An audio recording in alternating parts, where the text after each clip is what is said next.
Welcome, ladies and gentlemen, to GeekWatch, a subsidiary of the monastery, the open bar of the internet. I am your one and only gaming monk, better known as Mildra, and with me I have 1, 2, 3 good brothers. Ha ha ha ha! We have our living Wikipedia and flamboyant flyer, good brother Flutter. Our man who's using chunky salsa and occasionally teleporting behind people, good brother Slick Rick, and the man of 1,000 runes, the CEO of Zadari Enterprises, and the bane of my fucking existence, good brother Xanatrix. The Dari Enterprises would like to remind you that you do not get between a man with big muscles and bigger fists and his food.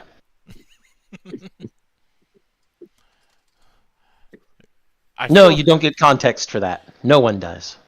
Okay, then. So we are back. This has been a busy weekend for me as once again I ended up pulling triple duty. He only has himself to blame, people. That he does. Well, it's not like I don't make any excuses or apologies for it. I know what I'm getting myself into. Yep. But we are back proper. I do apologize for the fact that we were gone for about 2 weeks. 2 weeks. 2 weeks. Sorry, couldn't help it. Heckin' health issues are a hell of a drug. IRL, folks, the IRL.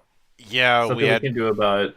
We had the 1-2 punch of 1 week 1 week was health issues, and then the next week it was a power out. It sucked. And of course that power out had to happen right as we were setting everything up.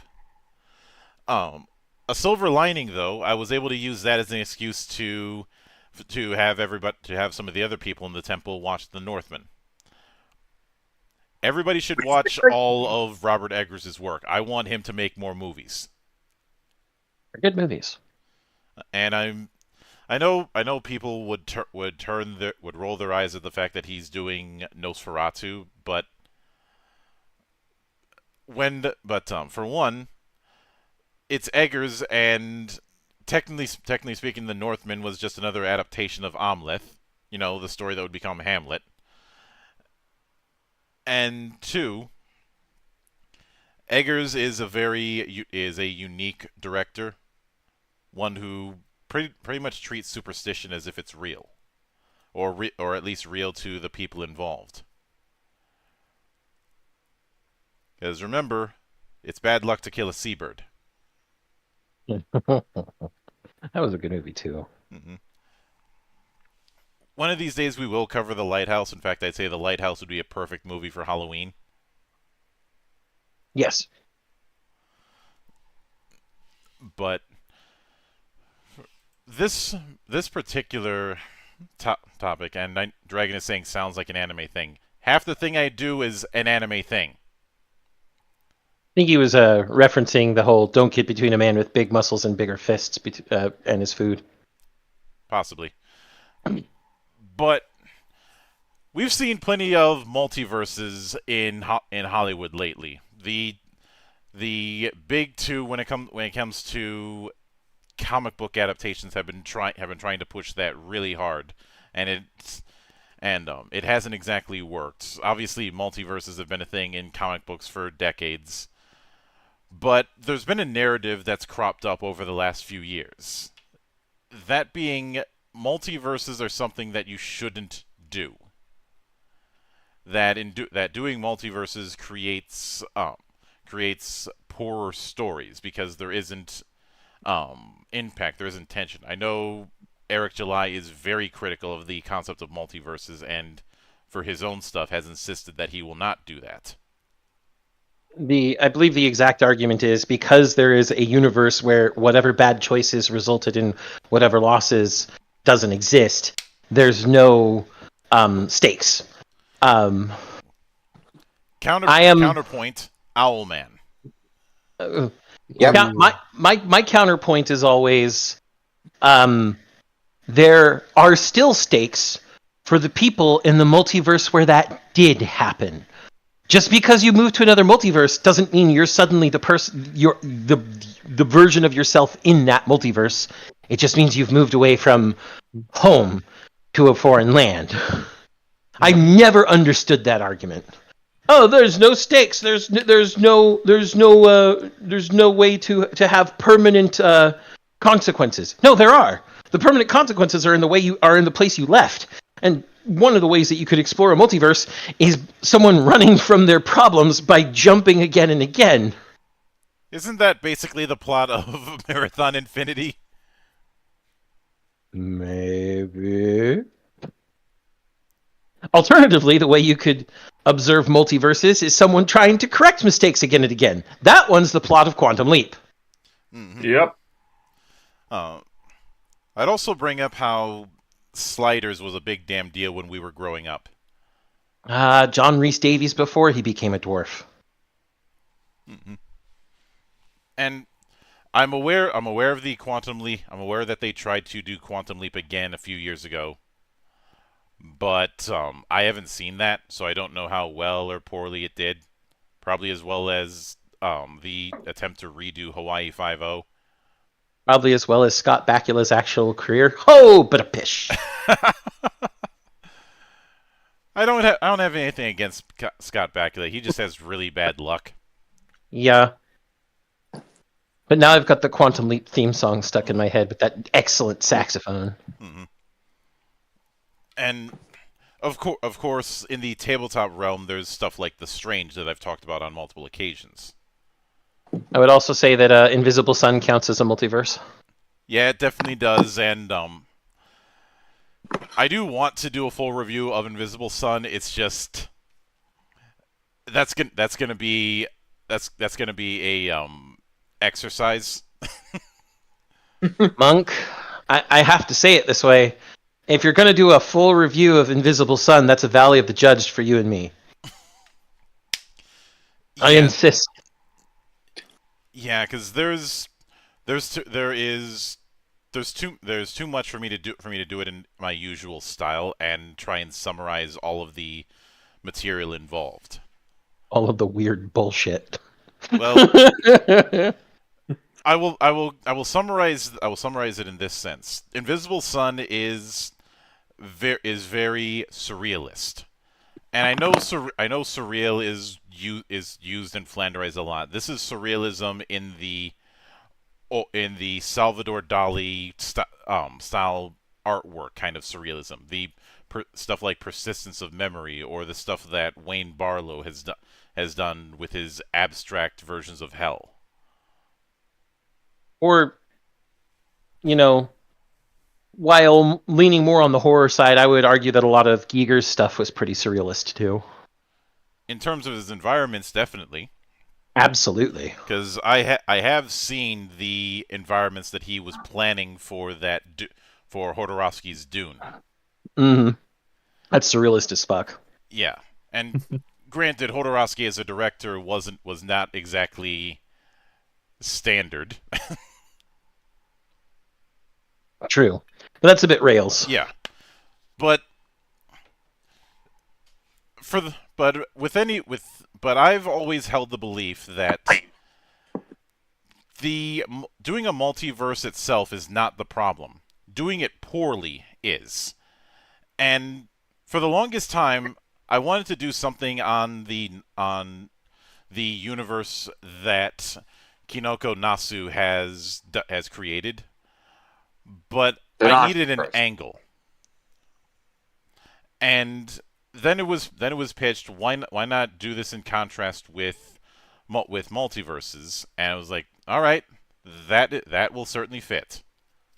Specifically, I detailed how the Nasuverse is a multiverse, even if you don't see it as one because you're always in one universe. Mm-hmm. Yep. And it's one that was done right. Oh yeah. And that's part of the reason why they brought me along here, folks. That's it. I say this as as I look over my shoulder and look at the many pieces of muslin that are that are put aside, stitched together to make a couple of servants. I will not confirm which ones there is, other than there's already one floating about. If you don't know which one it is, watch earlier episodes. Mm-hmm. But that being said, before we can even get into how the Nasuverse is a multiverse, even if not in the traditional sense, I think it's important to go into the problems with multiverses that we've seen. I think one of the primary issues that I've ever seen with multiverses when they're done wrong is they're treated as accessory. You have a main universe you're working on, and stuff coming from the rest of the multiverse is treated as a cameo, or the other universes are not very well detailed. They don't feel as impactful or as solid as the main universe you're in. Mm-hmm. I look at the newest installment of Mortal Kombat on that last one. Mortal Kombat hasn't been good for like at least half a decade, so That's fair, but the recent one, due to the events that happened in MK11, they explain a lot of the things being the result of multiverses. I'm like, no. Now, I will admit that one of the big problems that I've ended up having is when you is the way a lot of stories do their multiverses have multiple multiple variations of the same character, but the variations are not different enough. they're not distinct. Or in some cases, you have a bunch of characters who are just filler, or a few characters in particular who they want to make a big deal of them being a what if story, but it's a what if story that tries too hard. Hi there, the Batman who laughs. You still suck. Yeah. Crisis on Two Earths did that story better, and you all know it. Even Wally West Anyway. called him the Batman who tries too hard in Dark Knight's Metal. And of course, then we have some of the better Superman what if stories that are also technically multiversal. So, from the same comic sources, we can see both bad and good usages. Which only furthers my belief that it's not about the use itself, but how. Exactly. And I'd say the other thing that certainly doesn't help is, I know some people will defend it, but that whole canon event thing that that ended up becoming a meme in Spider-Verse. Oh yeah, and a cross. That was fucking stupid. The idea of things have to go this way because it's a canon event is not enough of a justification for, well, anything.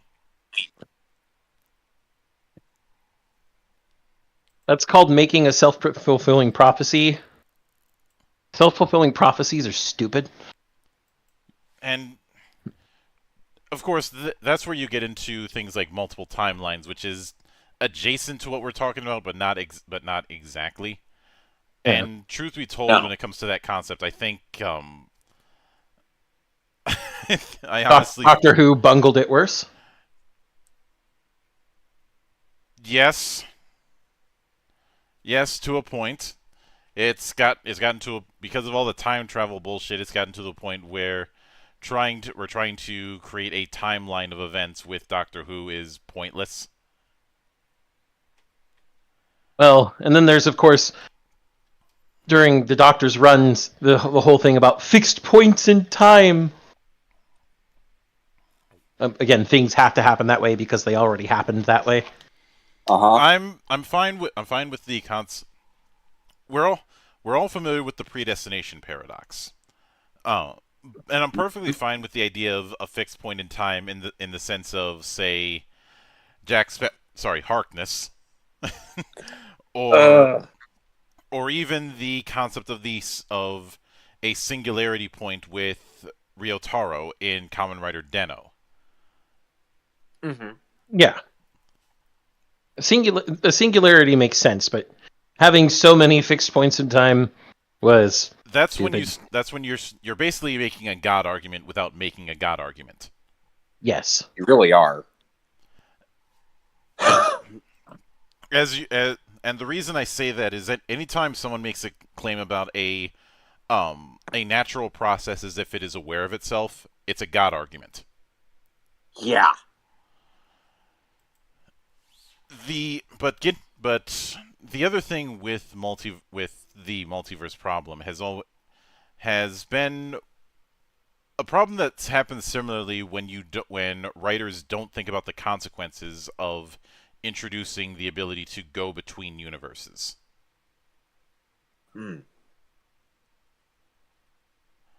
And what it does when there's when there's the same person, when you have two of the same people from different universes in one point.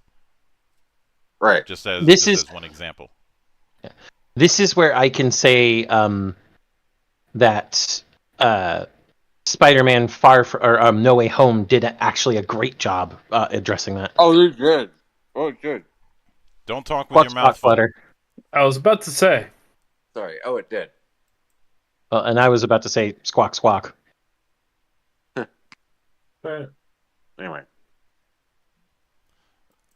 Now, I know we've all seen the movie, but for the benefit of transparency, I think you should go into what you mean by addressing that. I know some people will yell spoilers. Statutes passed. So 2-year-old movie. Yep. In No Way Home, because of Tom Holland's Peter Parker continuously adding complications on top of Strange's spell to make people forget his secret identity and causes fracturing in the universe that technically allows both Andrew Garfield's Spider-Man and Tobey Maguire's Spider-Man to show up in that universe due to him creating a singularity point by causing all those complications. It also pulls in the villains from those alternate universes as well. And the consequences are actually rather dire, as part of the movie, part of the larger climax of the movie is that this cracking is drawing every Spider-Man villain from every version of Spider-Man to this one universe. And so those are actually some really big consequences, something that was actually thought of. Also, the interactions between each of the different versions of Peter and their differing lives allows them to help actually give themselves the type of moral support literally no one but a different version of yourself could give, that's crazy. Think about that for a second. Just think about that for a second. A different version of yourself gives you moral support you didn't even know you needed until it was given to you. Mm-hmm.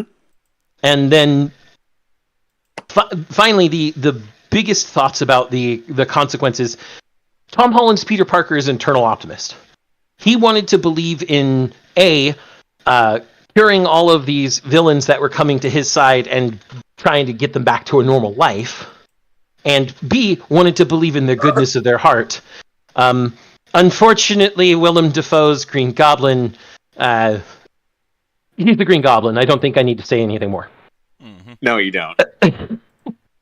But ultimately, because of the continuous breaking of the spell and the breaking of the universe due to the complications of the spell and the continuous conflict between the three Spider-Men and their various Rogues Gallery members, Peter determines that the only way he's going to be able to save everyone, including the other versions of himself and all of the villains, is to make everyone forget who Peter Parker is.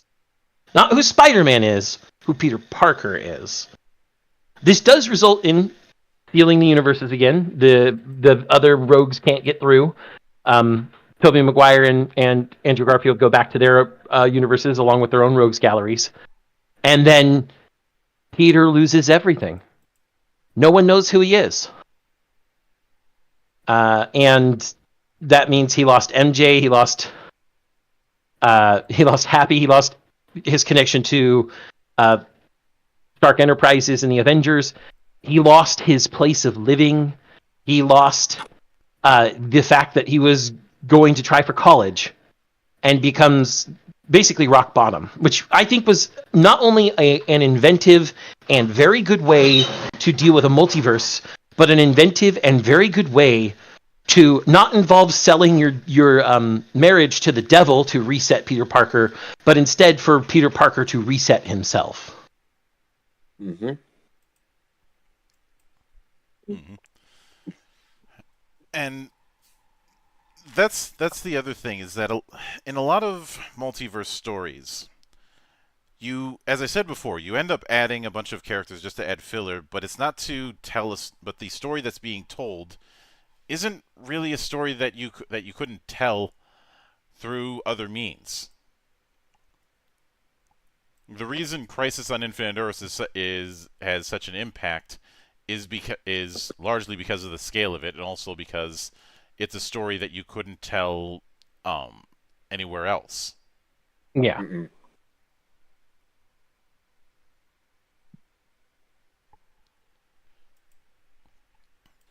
And Yeah, wait, hold on. with a lot of and of course I know we focus a lot on comic books with this, but that's really where the bulk of multiverse stories end up being. So of course that's where we're going to put our focus in. Mm-hmm. It's like if we had more options, we would be referencing them. But as he said, blame the mediums. Mm-hmm. Yep. Now that brings us neatly to the Nasuverse, which I do think it's important to establish what we mean by the Nasuverse and what is in it and what isn't in it.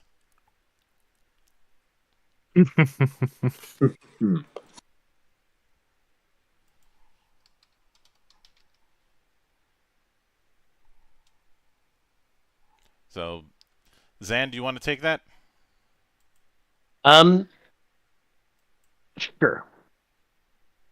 So the biggest thing about the Nasuverse is that multiple series that Kinoko Nasu has worked on, including the probably best well-known series, Fate, are all in the same world. They're all in the same place. Not necessarily the same country or city or anything like that. But Fate, Tsukihime, Kara no Kyokai, Mahotsukai no Yoru, etc., all are part of the shared single universe we observe in the Nasuverse. So the different powers that are described are all technically powers in one universe, expressed in different ways, from magecraft to reality marbles to anything else of that nature. Mm-hmm. Special magic. Now, we don't see into other universes of the multiverse. That's one of the first things we don't have. We don't actually see into those because the Nasuverse instead pulls elements of other universes into itself through things like the servants of the Holy Grail Wars being multiple different folklore heroes and interpretations of those heroes. Yes, thank you. Mm-hmm.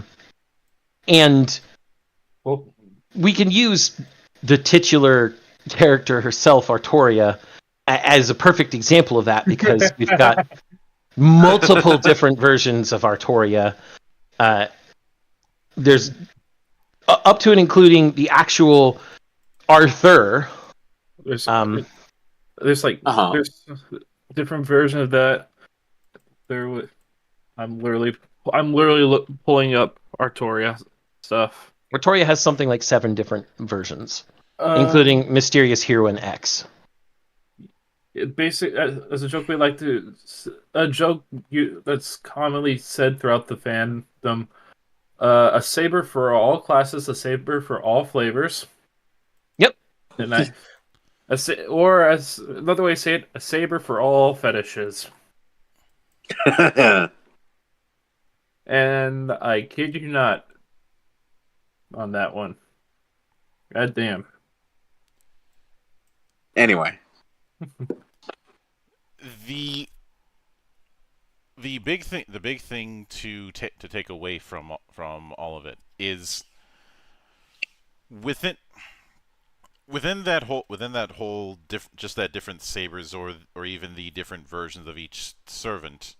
Obviously, you have the whole thing with the class system, although I think some of the extended classes kind of push things a little bit. Don't But get me started. it is what you have essentially with that is the different interpretations of a myth, because I've always described fate as weaponized mythology. Yeah, it is. Mm-hmm. Squawk squawk.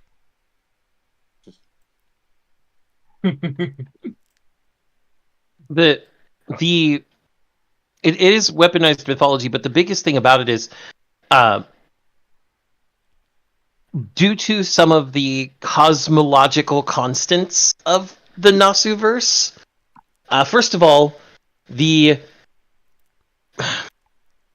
most generic term used for it is the world. The world is essentially a semi-sentient / sapient self-corrective force within an actual universe.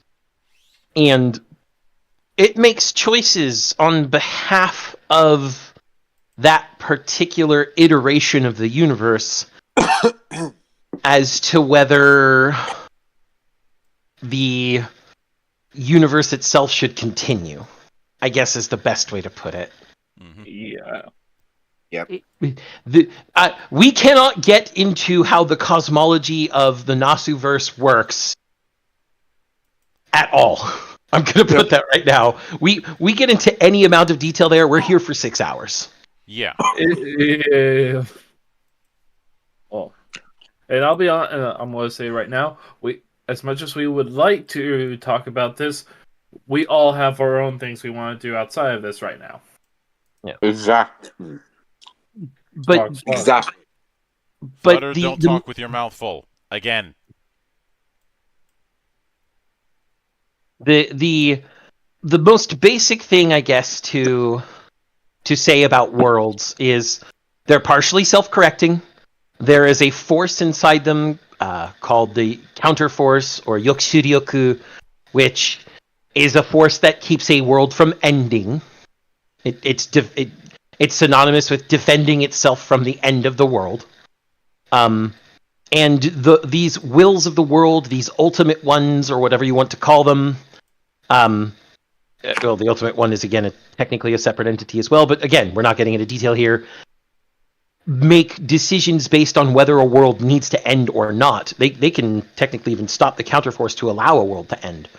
And it's all of these different worlds that these ultimate ones and the Holy Grail that have touched that then are left imprinted on the one part of the Nasuverse we observe. And pulling from these other worlds, whether they're cold, whether they still exist, whether their heroes are dead, whether their heroes are still alive. Hello, Emiya. They pull these powers from this collective will and express them in this one part of the Nasuverse we're seeing. So that's one of the biggest parts about the Nasuverse. It is a multiverse. It is acknowledged as a multiverse. There's no way you cannot acknowledge it as a multiverse, but it does it in a way that allows it to pull elements from other multiverses that are interesting without necessarily needing to fully explore that other multiverse. And I think the big thing is that even with that multiverse, the relationship between universes is largely kept separate. You're not going to see a case where you have a story that is highly focused on dimension hopping. I personally can't think of any, especially since the closest one that comes to it is probably the story behind Fate Grand Order, which also includes Fate Extella / Extra, because that's the story of the Moon Cell and Seraph. Mm-hmm. Yep, and that has too many other things to get into. Long story short, the Moon's a giant supercomputer Yep. that pulls on this collective consciousness of will of the universe to create and also pulls the minds and souls out of the bodies of wizards on Earth so that they can fight a virtual Holy Grail war. Yep. It's fucking weird. Ah. Let's Again. also remember that the sun is a massive incandescent gas. And today's a day that ends in Y, Monk.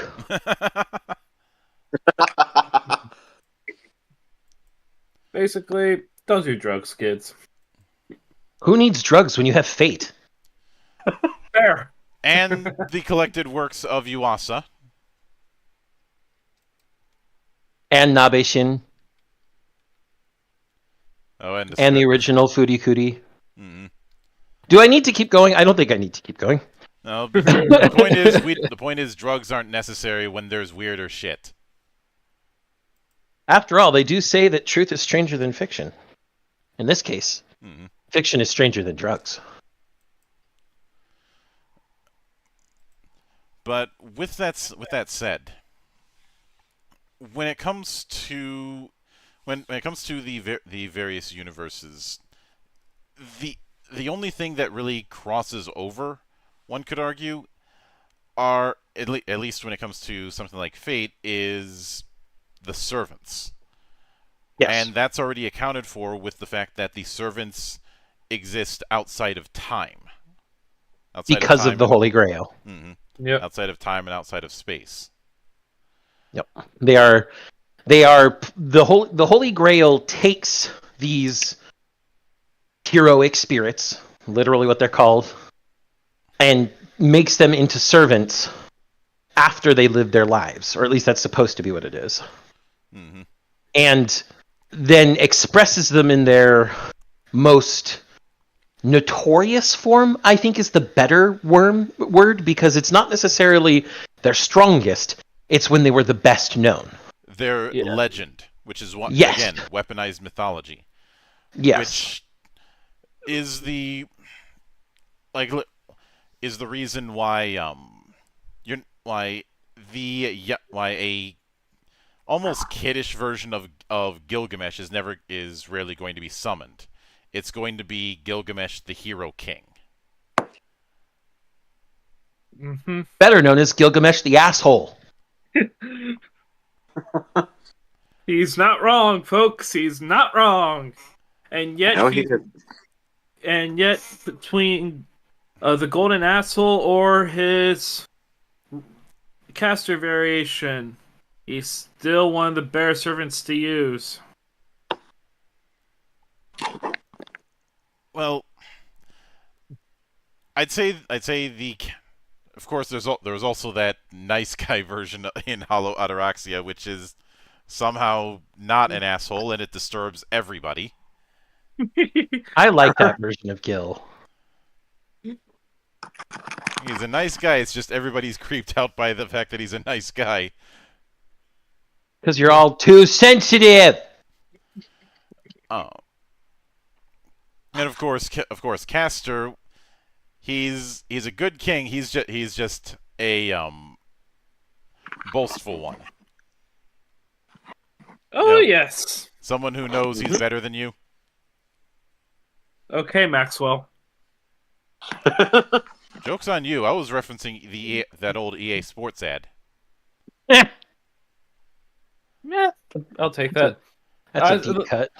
Even though I would be perfectly willing to walk around Gen Con with a shirt that says, "I'm not elitist, I'm just better than you."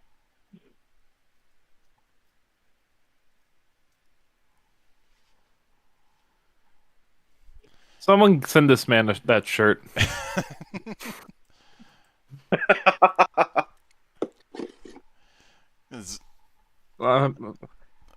I'd especially walk around the D&D apologist crowd with that shirt on.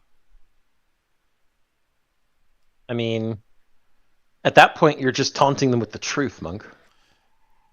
If I really wanted to taunt them with the truth, I'd have that while holding a boombox that's either playing Juggernaut by Killer Mike or Man of the Year by The Last Emperor. End of the year, I think, would be better here. I mean, I like Juggernaut, but yeah. But Fate, while Fate is the most recognizable and probably largest body of work from Nasu, it's not the only one. Yeah, let's talk about Tsukihime, and the fact that it really sucks that Tsukihime has never gotten an anime. It's going to be getting one soon, Monk. Don't worry. Yes, it's finally getting its first anime. And nothing else.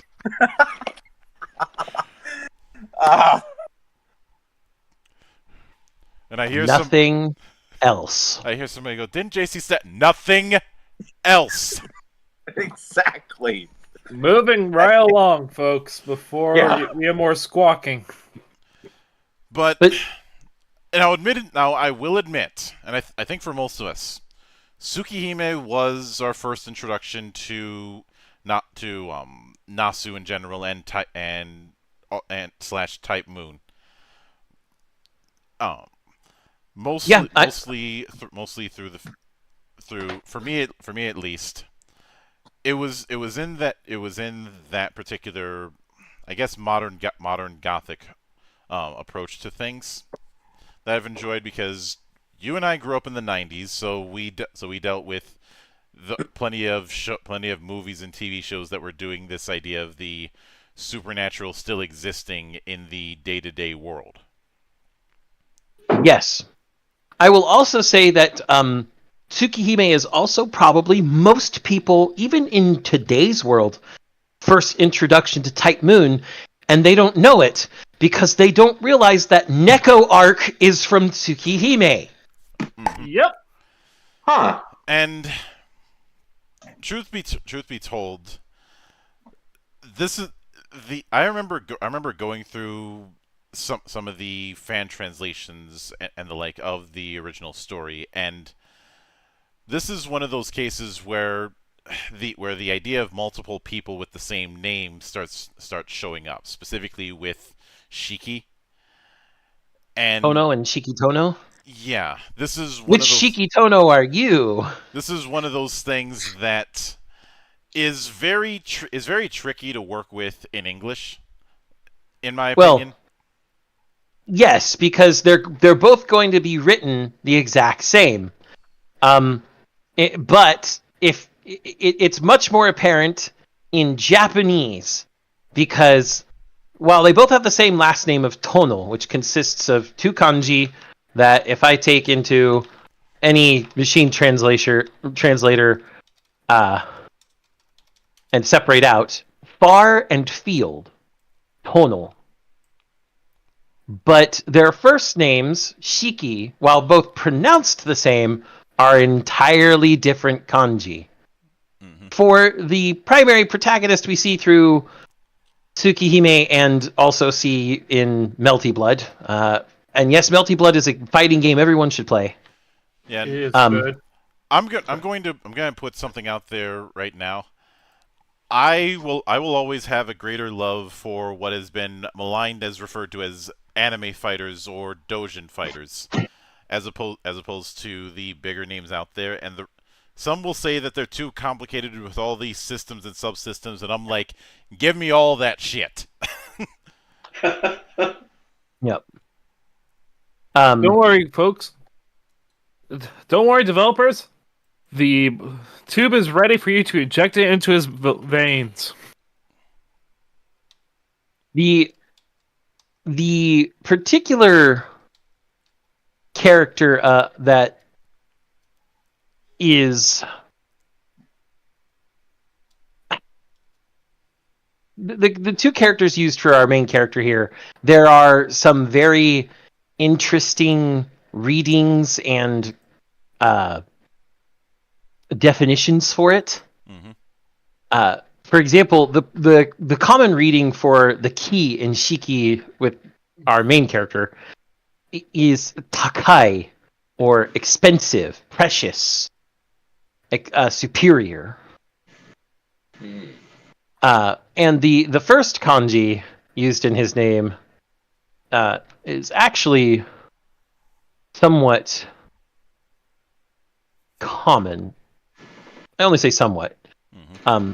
But it means purpose, will, determination, aspiration, ambition. So one way you could read Shiki's name is superior aspirations or expensive aspirations. Mm-hmm. Basically, a high goal, which I can see why that might have been his name. I could see why Nasu might have made that his name. So can I. But the other Shiki uses the kanji for 4 for the first part of Shi. Well, the old version. Nowadays, anybody using 4 is going to use yon. Yes. Well, we're talking about pronunciation. I'm talking about kanji. Mm-hmm. The kanji is whether it's read as shi or yon is still the same kanji for 4. His name literally just translates to the 4 seasons. Mm-hmm. So in English, they're both just going to be Shikitono. And what they did for the light novel in the English translation, and I will say, the English translation of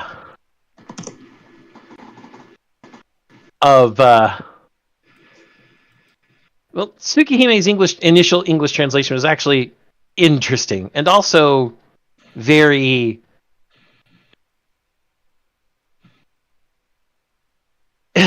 it was unofficial for the longest time, and the fan translation did that capitalization, which was later pulled into official stuff, as a way of differentiating the two,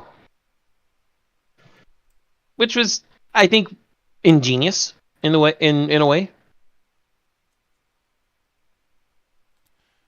And now, of course, the other thing is we do see some with something like this. We do see some of the recurring things that's going to show up in other matters, whether it be the importance of bloodlines throughout the multiverse, or the appearance of organizations like the Church or the Mages Association. One of the big crossing over moments with when it came to Fate, what was revealed during the Heaven's Feel route, specifically the fact that that Zelratek, who made the jeweled sword and the Kaleido stick, I'd rather take the former than the latter. Mm-hmm. Sorry, Ren. so rich. Yeah. Is the fact that he was an old rival of Crimson Moon Brunstud.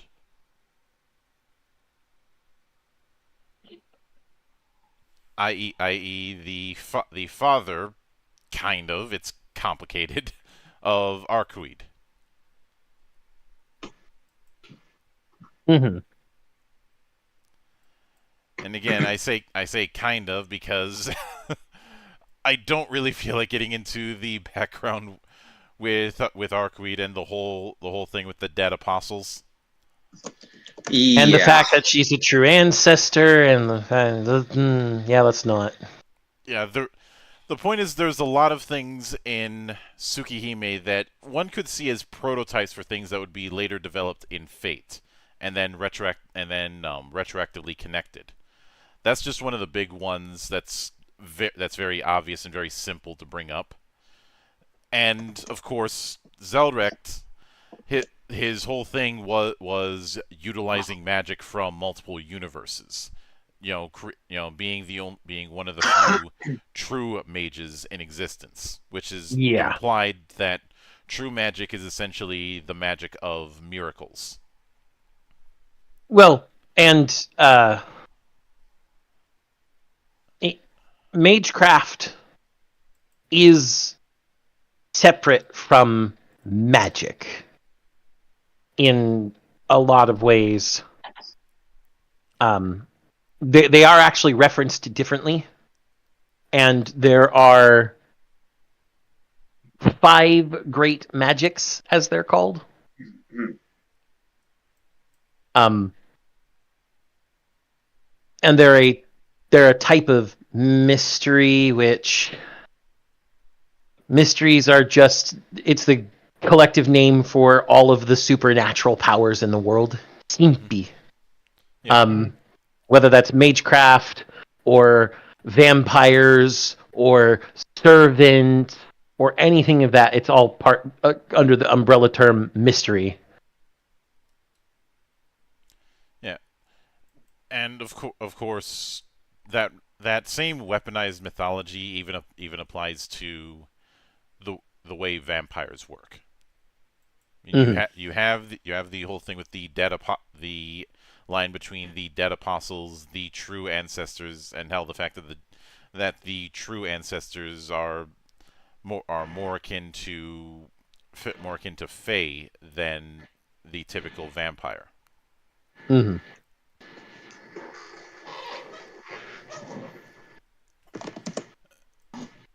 Is certainly one way to put it, and of course, um, since I brought up the whole thing with bloodlines, you kind of have that with some of the supernatural abilities that are present in both, as well as in Kara no Kyokai. That being these things are inherited traits from particular families or particular bloodlines, whether it be Hisui and Kohaku having association with the spiritual world because of their family being a family of priests, or things like CL being affiliated with the churches, with certain associations in the church, or of course the big one that I have to bring up is the mystic eyes of death perception.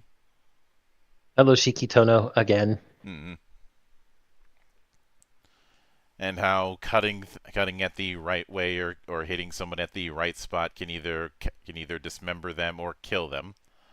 There was the fact that when Shiki, I believe it was when Shiki met Arcweed the first time, he completely cut her apart and didn't even remember it. He did. And it killed her, except not.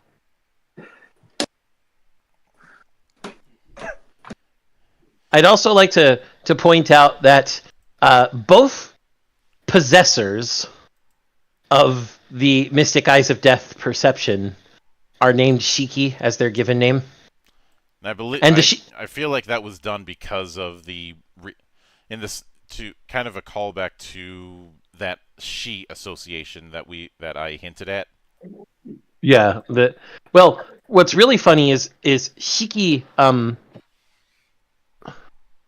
Shiki's name in Kara no Kyokai, her kanji is the Shiki seen in Shikigami. And so that's ceremony. Mm-hmm. Which, given her appearance and given the story of Kara no Kyokai, that certainly fits in a roundabout way. I mean, yeah. Especially since, well, Shikigami are servants to Onmyunji. Yes, they are in fact Onmyoji servants, made usually from paper talismans. Mm-hmm. And of course, I'm not going to go too far into the Shikigami thing because otherwise I'm going to start thinking about Tenra. I'm not going to go into Shikigami because holy crap, that is an oubliette we'll never come out of. Yeah, I'd say that's accurate.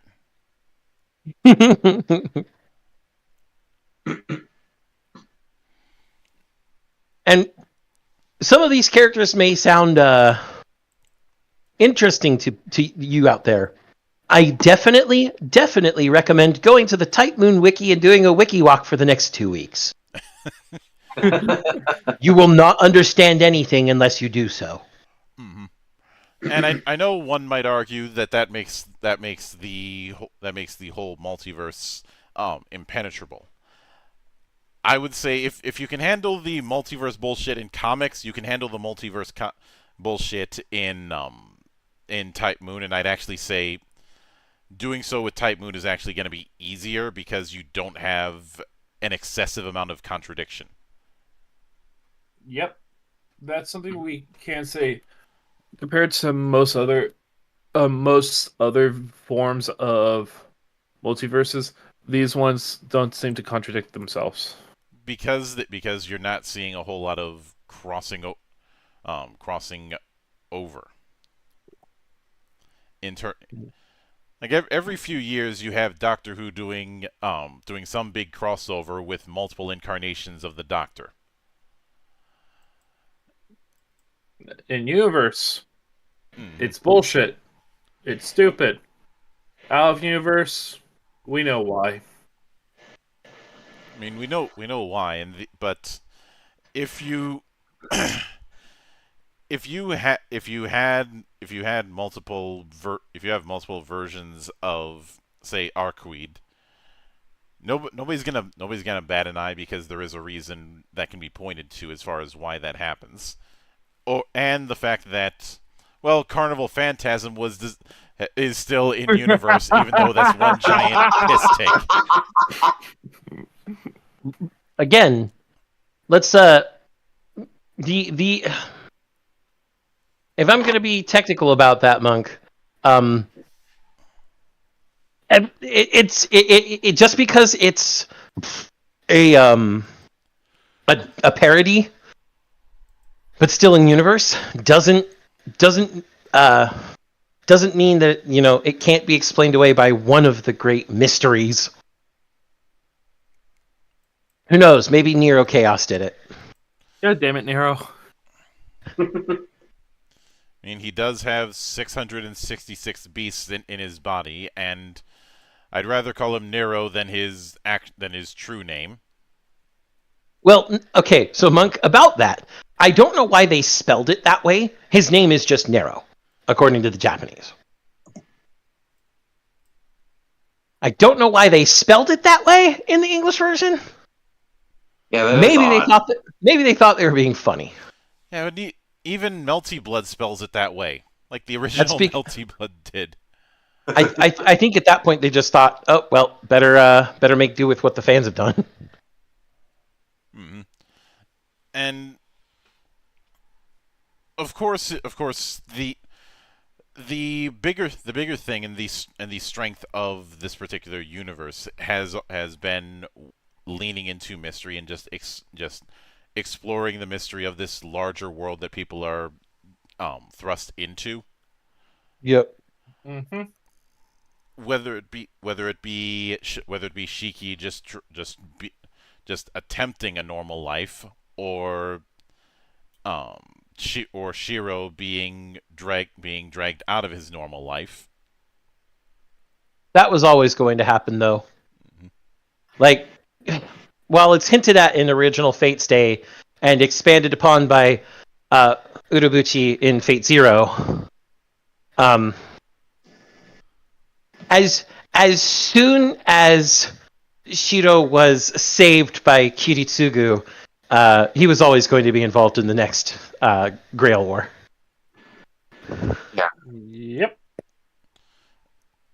There was no way to avoid it at that point. especially when he's holding Avalon. Yes, this is the part where you go at Kiritsugu and say, "Nice job fucking it up again." You seal a nearly omnipotent regenerative power into a little boy to save his life. That immediately ties him to the best saber class servant ever. You're a fucking asshole. Oh, I think Kiritsugu's well aware of his assholeness. Yes. And you had whole scenes with him arguing about their particular beliefs between him and Artoria. Yep. He did. Squawk squawk. And Kitty, go ahead. the thing, it's one of those things. It's one of those things where I don't know how bleak the matter was in the original novel. I haven't read that, but both Fate and to a certain extent Fate Zero have this idea of taking the concept of justice and tearing and ripping it a new one. Don't get me started. I mean, there is a meme that I love regarding different versions of Shiro from that particular Grail War. Let me see if I can find it really quick. It boils down to in Fate Stay and in Unlimited Blade Works routes, Shiro says he's still going to be striving to be a hero of justice no matter what hardship he has to go through, essentially. Whereas in the Heaven's Feel route, he compromises and sacrifices part of his sense of justice in order to save the person most dear to him within Heaven's Feel. Mm-hmm. And then the punchline is you look at Shiro and how he acts and how his life is in the Prisma Ilia Liner universe. and the juxtaposition is Archer going, "How do I get a life like that?" It's a good meme for a lot of reasons, especially for being a Fate fan. Mm-hmm.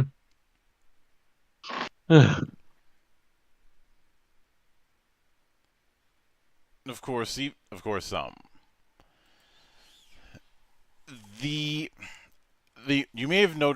some of you may have noticed that I haven't covered Grand Order.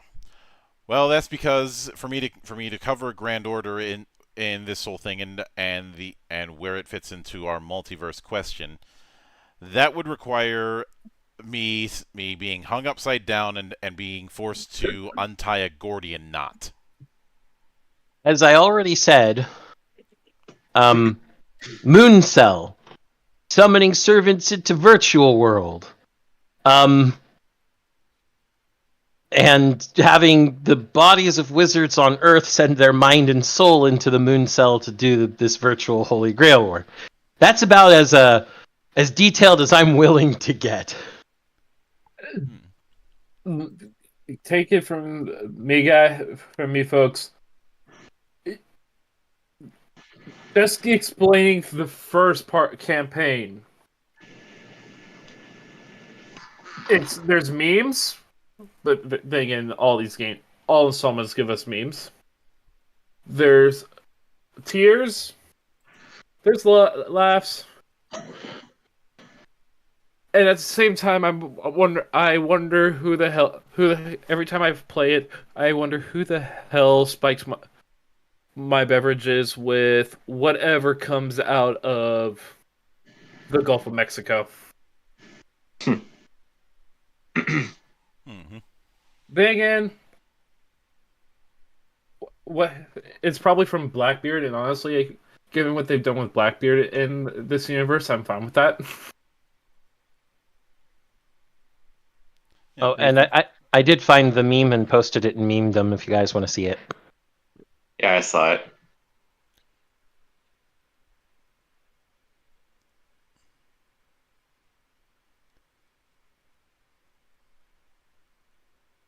Ilyaverse Shiro, truly the best hero.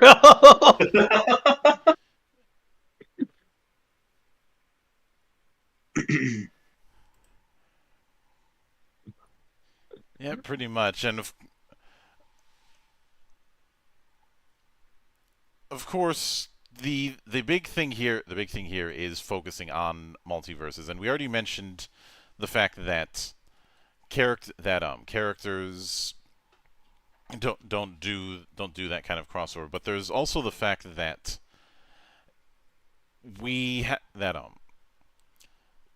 that the different versions of a given character, no one is going to confuse them with each other. Let's go back to our comments on Artoria with that art for that description. I would say, I can name 3 variations. Each have like a defined point, and they are all their unique areas. Because we have the standard saber, Artoria, the one we all know. In fact, it's the one you see currently on screen. This is her with Excalibur before she became the king. There is Lancer Artoria. This is her older, bit stricter, and because Lancer class does not have Excalibur. And then there's the most recent one that came out, her caster form, which looks like it's before she got introduced to Excalibur.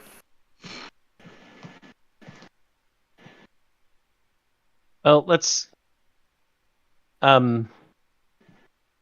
It's actually after. There's one caster. Caster is known as Artoria Avalon. Yeah. No, that's fair. I'm right. I'm on the campaign right before that one, so. Hmm. At least I think it should be after. Yeah, she's the child of prophecy chosen by the staff of selection rather than the sword. Okay. So she becomes the guardian of Avalon instead of the king of Camelot. And that's just her. That's us not getting into Saber characters Altar, Saber Lily. I was not going to say those versions of Artoria. I was going to say that's like that. Granted, that's just one variation of Artoria. That's also me not going into, let's say, Joan of Arc, Nero. Those are whole different characters. Where you're trying to focus. I know. You're, I'm just do- saying, you're doing this whole thing on Artori, and then you bring in other people. Stay on target. I understand why he's doing that though. Joan of Arc, Artoria, Nero, and Mordred all have the same fucking face, eyes, and hair. They look exactly the same except for body type, with Nero being the most endowed golden empress of the Roman Empire. Umu. Yeah. Umu also might as well describe how big her tits are. True. But also, oh great, the gate's open. She's Padoru. Door's out. Don't you dare. Do not even. if you do that again, that is punishable by stretching practice. We- Flutter, get your ass over here! You! We are not having like, it's adorable and it's fun from the little chibi icons in some of the games, but no, just no.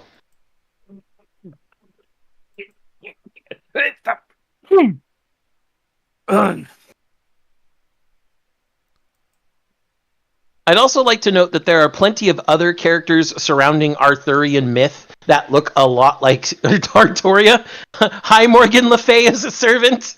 The only difference being lighter blue eyes and white hair. Oh, and she's more stacked than Artoria. Artoria is part of the Petanco side of things, and flat is justice for a reason, people. Saber face, don't you love it? Mm-hmm. It almost makes my remarks about Zabek having similar faces amusing in hindsight. I wonder if that was an advance warning. I think in this case, Monk, it's intentional. First of all, because Saber, Artoria specifically, became the face of the franchise so quickly, and secondly, because I think Kinoku Nasu and Type Moon wanted to connect Saber class servants that are main characters in a way that could resonate with fans of the series and newcomers. Because even newcomers are going to see Artoria's face really, really quickly. So, hey, you have a game where you're playing Nero in the first story. Hello, Fate Extella. You're still familiar with the character's design, even if you're not familiar with the character herself. Mm-hmm. And honestly, it's also how Nasu kind of keeps the Nasuverse, that multiverse idea going. By connecting all of these versions of Saber, whether they're Artoria, whether they're other people, but they all look very similar and act very differently. I mean, you could never say Artoria and Nero act alike. I mean, Nero I could say it. I'd just be dead fucking wrong. You see, I'd agree with you, but then we'd both be wrong. That's the attitude you take with someone who says that Artoria and Nero aren't the same. Mm-hmm. The Nero is much too bold to be anything like Artoria. Artoria is much more stoic. But just that particular, these people are different legendary figures, but look very similar and tend to fall into the same servant class. Those things are what show that this multiversal prospect exists. That is one big way to just show it visually. You don't have to say, oh yeah, we're from two different universes. It's just like, these people look the same, come in the same servant classes, but have different personalities and somewhat different body types and, different noble phantasms, and it just goes forward from there to show these are legendary people, and their legends have described them both in personality and in person, and yet they still look sometimes similar to each other. Mm-hmm. I mean, I would even argue that Gawain looks a lot like how Arthur prototype looks. Yep. I'd agree with you there, yeah. You're very good at agreeing with people, Flutter. He's an agreeable sort of guy. Mm-hmm. But the real thing that drives this multiverse forward and doesn't make it feel like it's tacky or an add-on or shoehorned or cameoed or pointless is that all of these characters are explored in different parts of the Type Moon media and the Nasuverse. Mm-hmm. There's side stories, there's games, there's different routes in the same VN that all explore various aspects of these characters. Whether it's exploring Artoria, especially technically Artoria Alter, Saber Alter in Heaven's Feel. I would argue that that's supposed to be a version of Saber Alter. Mm-hmm. Or exploring Kuhulan or Medusa. The stories that are told are also, while we know their folklore, we don't know as characters much about them outside of their folklore. And this gives a chance for Nasu to personify and make relatable a folklore hero. Mm-hmm. And I know we spent a good amount of time on Fate, but because of it's the biggest body of work. Yeah, and it kind of I think it was always inevitably going to be the biggest body of work, just because of the things you can do with it compared to how much you can do with, say, Kara no Kyokai or Tsukihime, or even the prequel to Tsukihime we're getting, which is where we get Aozaki on the art that you see. Well, it's harder to explore multiverse with those other properties, not because they're not built for, not just because they're not built for it, because Fate is absolutely built for multiversal due to how servants work. And like you get a bare minimum if we don't take any behind the scenes extra stuff. We just look at the base idea of a Grail War. We have 7 characters to play with. And 7 variations. 7 masters, 7 servants, and due to how Fate has expanded its system, there aren't necessarily only 7 servant classes anymore. But if we look at the core idea of what it is in terms of going by what you said earlier of being able to explore these characters whose legends have defined them in some way, we have 7 to go off of. Yeah, and then go ahead. And then you have the 7 masters for them, and just from there you have enough to make some unique stories. Exactly. Whereas with Tsukihime, Kara no Kyokai, Mahotsukai no Yome, etc., there are ways that you could explore some of the multiversal, especially considering the more esoteric and eclectic ideas in those particular settings, because those settings explore more about mysteries such as actual magic and other such supernatural happenings, especially Kara no Kyokai, and the fact that don't even say spoilers, this is an over 20-year-old visual novel. The fact that the Shiki in Kara no Kyokai is technically a soul with 2 personalities in it, and a vessel that was made to contain the void of the world, and the will of the world was going to destroy her before she existed, but her family used some... It gets deep. Her family used some magic to steal the essence of the void inside her, but then that made her an emotionless baby. So then they used different magic to open up her origin, which is what gave her split personalities in the first place. Okay, then. Kara no Kyokai gets fucked up. Go read it. It's great.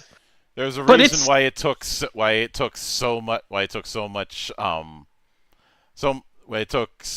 several episodes worth of shit to do that kind of story. That's not the story you can do in 90 minutes. Yes. But just the fact that when you discover the mystery behind the main character alone, it ties into a whole bunch of weird, esoteric bullshit from around the universe. It's at that point that you realize there's a lot to explore here, and a lot of it's confusing.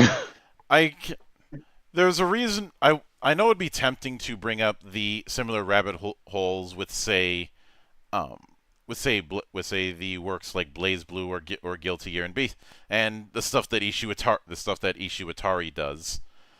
However, I would argue that this sort of rabbit hole setup is something that you're just going to see all over the place within mythologies in East Asia and mythologies period.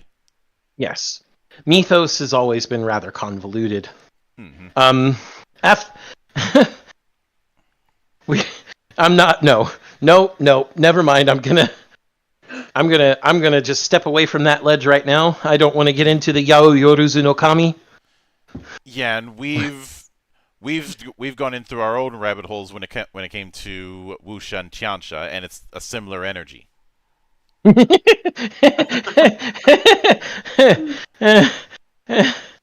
I need to get into how many versions? I mean, using Western mythos alone, do I need to get into how many versions of Arthurian legend there are?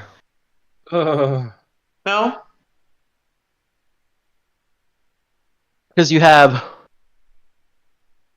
the French, the English, the Picti, even Arthur, King of the Britons, technically from Roman times, that some mythoses have come up. Pendragon 5th edition addressed this. Yes. And anybody who wants to know about that, go watch our GeekWatch where we did the life path from that. Yeah, and they mainly addressed it in the fact that there's multiple angles to take the idea of doing a Arthurian myth story. Yep. And giving a few examples and what each one emphasized, and of course there's been a few that have gone with this theory that King Arthur was actually a Roman general, that theory has been put under heavy amounts of scrutiny. I can't imagine why. I mean, it's not like you're dealing with an empire that had things very well documented. Indeed. But the point is that it brings all those up to demonstrate that there's no one way to do things. And truth be told, if someone asked me how would I run a Nasuverse style campaign, if you're asking would I use the worlds that are involved, probably not. If I'm doing the Holy Grail War, I would do it with the understanding of you are not allowed to just have an XP of an existing servant. Even then, that actually gives people a lot of freedom because. Well, I know there's a lot of freedom because I did that once for someone else's campaign, and my servant was a rider class. The servant in question was Paul Bunyan. Ah, yes. I remember this. Oh, something else I forgot to mention regarding Fate Grand Order that also plays into the whole multiverse thing. I completely forgot to mention Lost Belts. I was trying to omit that for a reason, but yes, Lost Belts are a thing. If you guys want to, well, for those of you who don't play, what a Lost Belt is, and I'm quoting directly from the wiki at this point because I don't feel like explaining it myself because I feel like my head will explode. Good idea. As opposed to, and this is capitalized, proper human history. Proper human and history are capitalized. Yes, it's a thing. I'm currently going through Lost Belts. Yep. Proper human history is the history of winners born from correct choices and proper prosperities leading to the present. But the history of losers born from the wrong choices and mistaken prosperity is cut off. They are considered unnecessary, and they are stopped from even becoming parallel worlds The history which is hit at dead end is known as a lost belt. And lost belt is the actual term for it. There's kanji here that say ibuntai, which means belt of strange tales. But then, like, so many things in Fate. Oh my god, so many things in Fate. Yep. So Ibuntai is not how you say it because the Furigana say Rosto Beruto, or lost belt. This is, and for those of you who don't know who Furigana is the tiny little kana characters above kanji that tell you how you're supposed to pronounce them. And for everybody who knows anything about Fate, everybody knows what Unlimited Blade Works is. Yep. But Unlimited Blade Works is just what he says instead of saying the kanji Mugen no Kensei, which means Universe of Endless Swords. Which, Unlimited Blade Works, yes!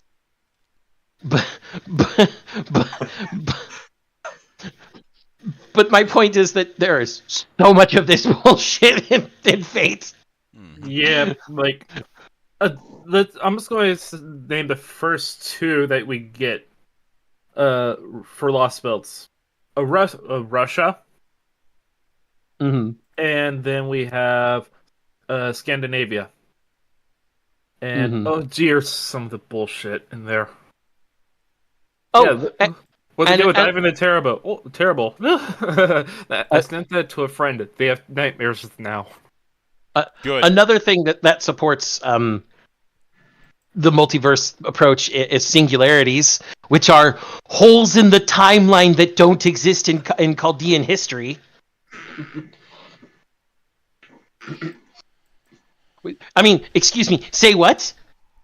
How have you lost that part of time? What? Chaldea, you're supposed to be the arbiter of all time. Why? You're supposed to have all the history. That's why you do the Moon Cell and the Virtual Grail Wars. How is it missing? Because multiverse. Mm-hmm. God damn it! And they don't even use the explanation of because multiverse.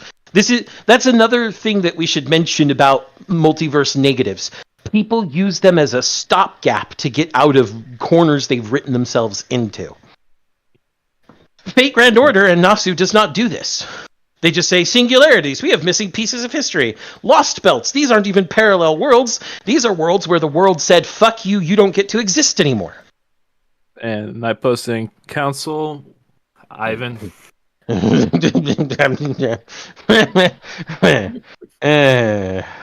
That's Ivan.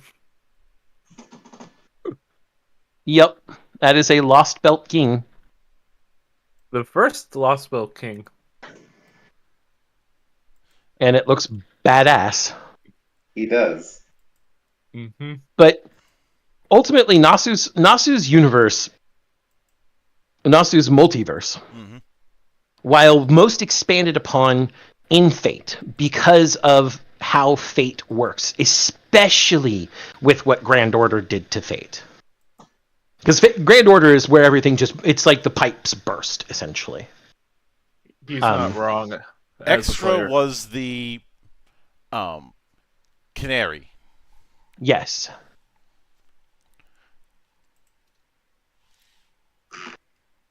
Sorry, I didn't mean to cut you off. Extra was the canary in the coal mine. Grand Order is where everything just exploded. Mm-hmm. But just because those are the most expansive doesn't mean that the multiverse isn't used in other places. I would argue that the Mystic Eyes of Death perception use multiversal knowledge in order to give Shiki, both of them, the ability to kill things. You're seeing its existence and its potential to die right then and there, and then you're using that to make it die, or to destroy it, because they can use it on inanimate objects as well. It's almost a form of I'm reading what potentials you have in the universe and ending them now. And that's just one tiny thing. As you pointed out, the second great magic used and named after Zelrecht, or Zelret. It's hard to pronounce his name too. I'm not. I'm going to say if I look at it's Zerurechi, so Zelrech. Yes. Yeah. Peter Zelrech Schwenorg. Yeah. He is the magician that uses the great second magic, the Daini Maho. But it's also named after him, technically. Because it's named Zelrech or Kaleidoscope. And if we look at how it's actually described, the domain of the second magic is the operation of parallel worlds. Heiko Sekai no Une. And what it can do that we've seen, because we don't know the truest extents of it, are things like observing parallel world lines, creating openings into parallel worlds technically through a gap, which Zelrech mostly uses to just gather magical energy. And traveling to different points on the time axis.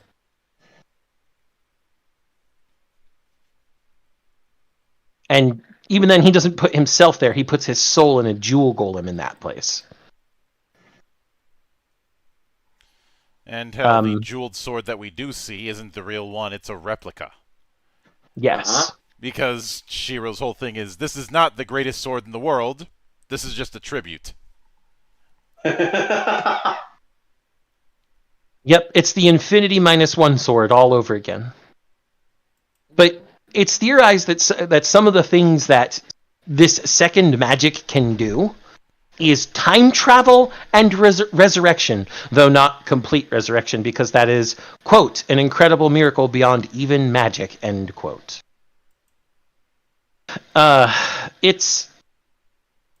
There are some...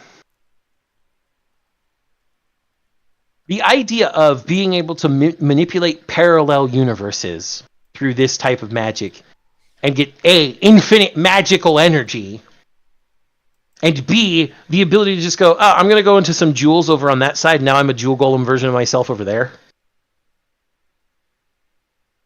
Mm-hmm.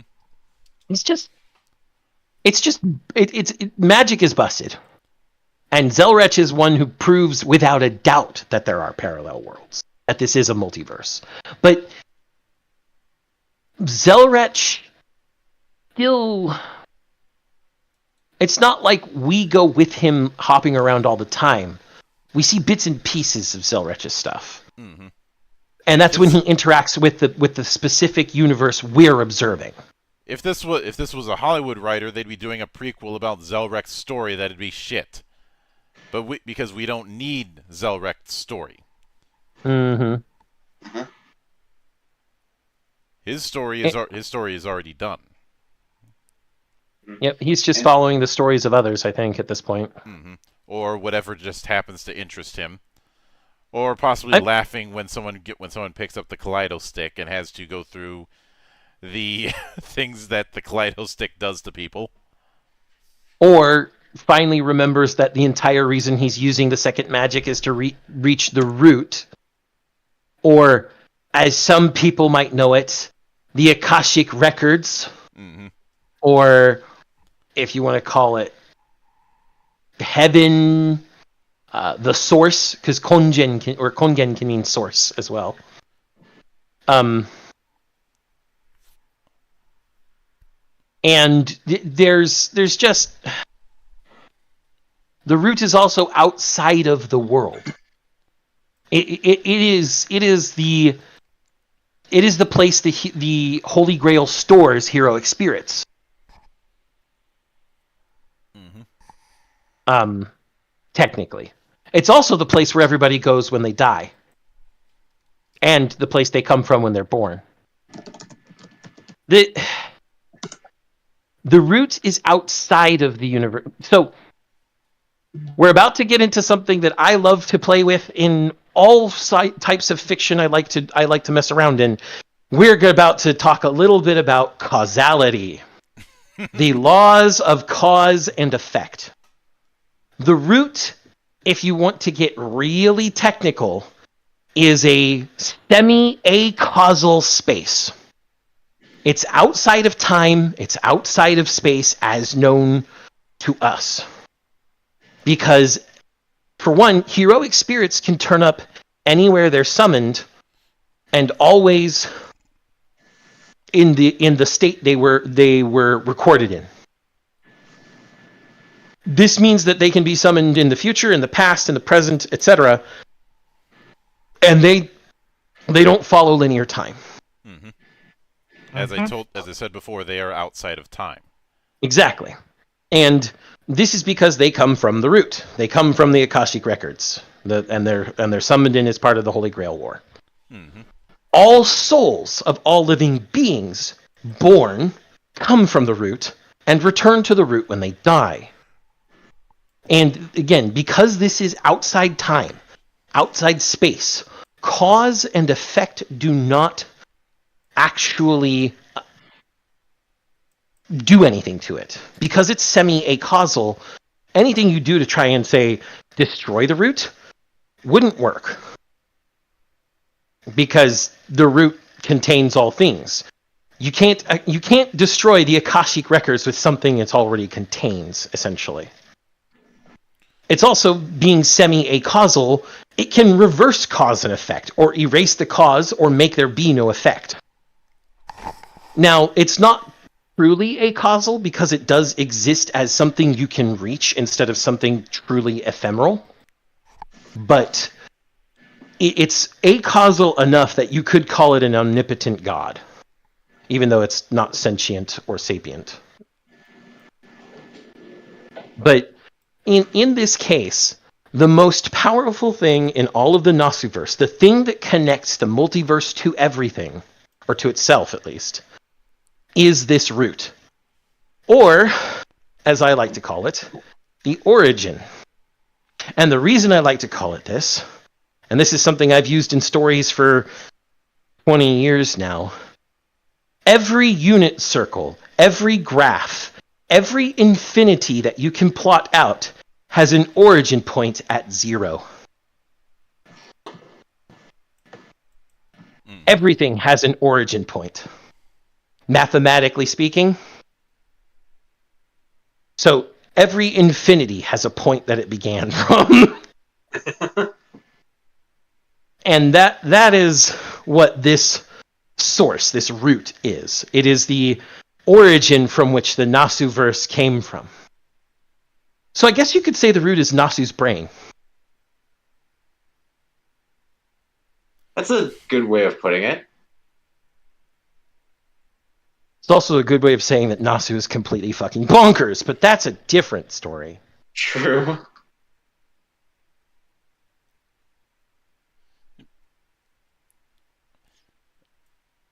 Pretty much. Then again, anybody who's going to be pursuing creating their own world is a little bit short of a picnic. Mm-hmm. This includes you and me, Monk. Yes. You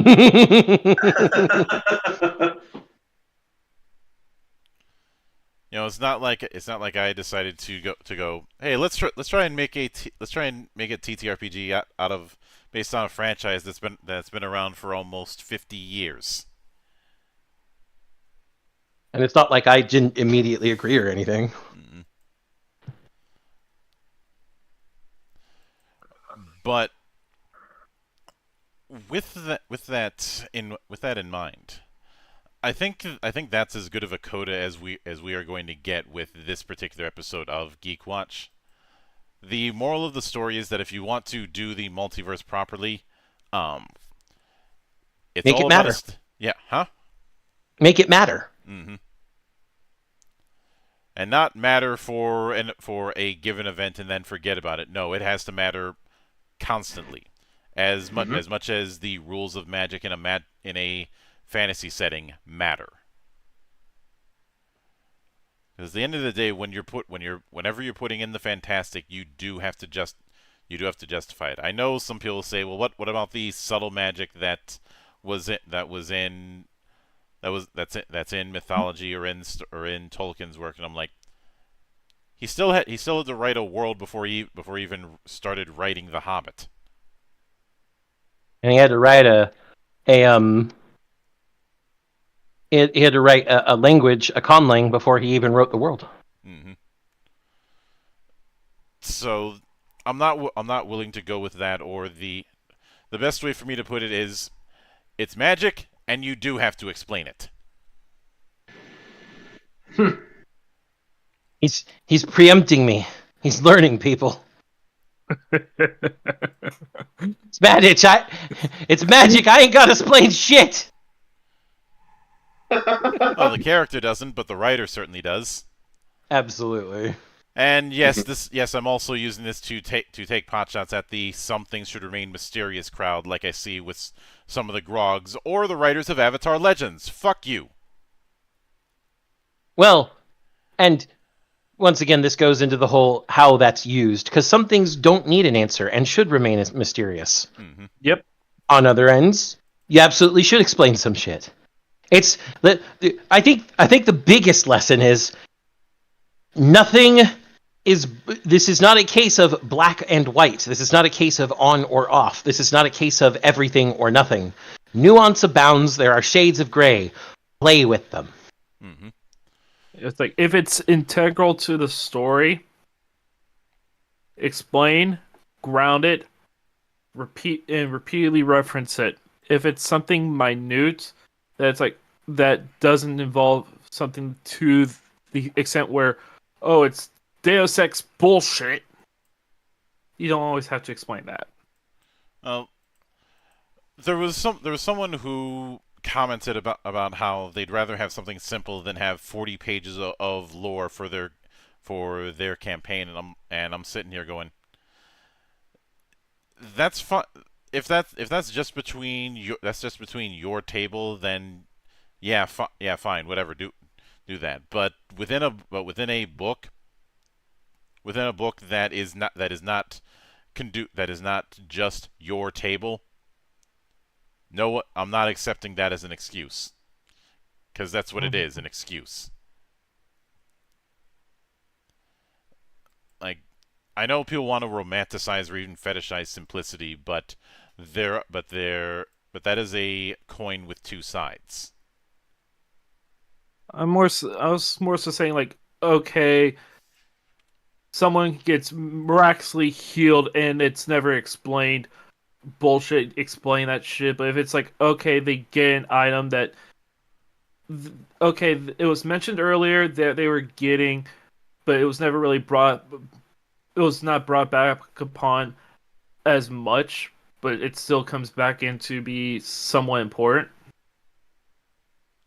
I can somewhat. I'm rambling.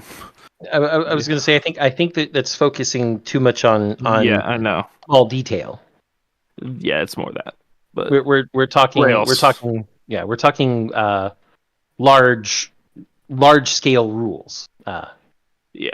The things you write a world Bible for. Mm-hmm. Mm-hmm. But yes, ultimately, if you're going to use multiverse, use it right and make it matter. That's the ultimate lesson here. Yeah. Now, with that said, I know there's a few people coming in late, but I think that's as strong as a quota as we will get. Things are certainly going to be busy this next week. Tomorrow I am doing an interview with Alex T of Black Oath, since he's working on a solo RPG that is very fascinating. Later that night, Zan and I will be talking about the recently announced project from our Talsorian Games. How's your interview going to affect the watch party, Monk? It's not. It's going to be a morning one Oh, because it's one of those time Alex. zones. Remember, Alex T is all the way out in Spain. Yes, time zones. I forgot about that. Mhm. It's Oh. easy to forget about time zones, even though they suck. Um, Tuesday, I'm going to be talking with Awesome Soul, the developer of a Pokemon-influenced TTRPG called Tamers. Wednesday, Andrew Gilmore is going to be coming back. And if you saw that little experiment I was doing with Mecha Theory on the Discord server, he's the guy behind that, as well as Slain and the original Volfaris. Thursday, Monarch and I will be wrapping up our look at Brass and Steel. Friday, I will have a morning interview because I'm going to be a guest on the Homie and the Dude podcast. And that same day, Zan and I will be returning to I believe we. Let's see. Let me make sure of this so I'm not accidentally. Oh right, we're covering the vocation that's gonna make me make a bunch of Golden Axe jokes.